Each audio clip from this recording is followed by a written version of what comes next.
Ada satu kes tu, anak dia dah meninggal pun. Sebab anak dia bunuh diri.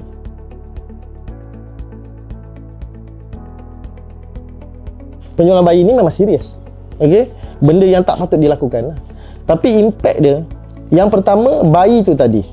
Kalau dia lahir daripada ibu yang beragama Islam, tiba-tiba dijual kepada family yang bukan beragama Islam. Jadi, isu agama akan berlaku kat situ. Dan apabila saya buat operasi baru-baru ni, ada budak tu Anwar dah besar Anwar, dah 12 tahun. Jadi bila kita buat siasatan ni dan sebagainya, of course kita kena batalkan balik dia punya, tapi kita serah pada pihak JPN lah. SPM tidak ada kuasa, SPM hanya menyiasat dari segi corruption lah. Itu urusan JPN. Tapi kalau JPN batalkan dia punya warga negara, IC dia, bagaimana dengan pelajaran dia? Sekolah dia, sijil-sijil dia, akaun-akaun yang dibuka. Apa nak jadi kat budak tu? Tu baru 12 tahun Kalau dah 20 lebih tahun, dah bekerja, dah berkahwin. Dan sebenarnya Noah, ada satu kes tu, anak dia dah meninggal pun. Sebab anak dia bunuh diri.